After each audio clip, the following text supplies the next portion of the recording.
Is a fellow of the Brookings Institution Center for East Asia Policy Studies, and she joins us live now from Washington, D.C. Thank you so much for being with us here on Al Jazeera. Now, realistically, how much do you think the Pope can and will achieve with this visit when it comes to the rights of the Rohingya people?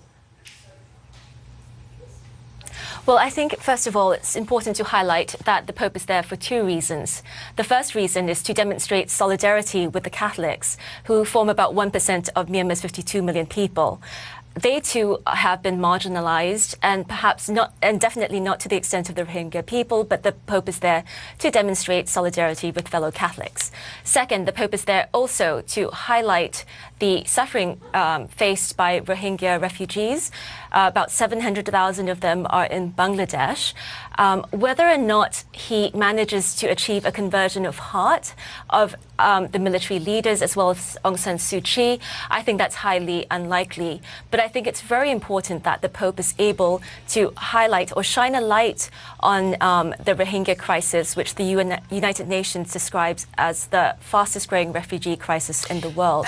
So I think that's going to be his main goal in respect of the Rohingya. So by that, do you mean that his main role there could be to highlight it for the rest of the world? Because, of course, the media has started talking about the Rohingya crisis, but perhaps not to the extent it should, considering that, 600,000 people, for example, have had to escape from Myanmar. So do you think it's more about highlighting it for the rest of the world rather than, creating any actual change in the region itself? I think actual change, of course, would be preferable. But I think short of that, it's really important to highlight it. I think the international rights groups like the UN, Amnesty International, Human Rights Watch, they've done a good job in terms of highlighting what's going on in the RAKHINE state. And we've seen some changes. Just last week, we saw the United States declare that what is happening in the RAKHINE state as being ethnic cleansing. That took them a while, but they are finally there.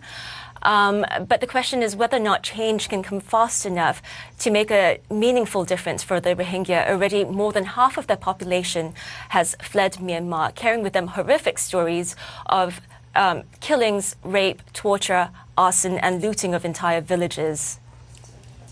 I think the problem that the Pope is going to be facing is...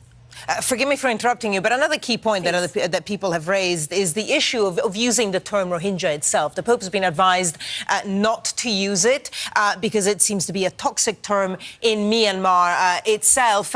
Do you think there is any benefit to him using this term specifically?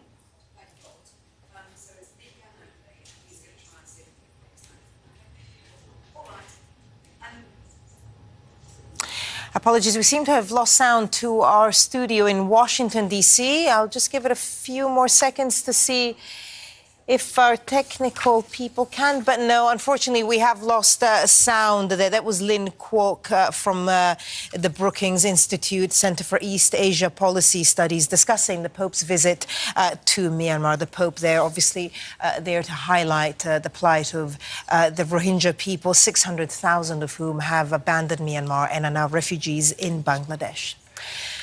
Let's take a look at some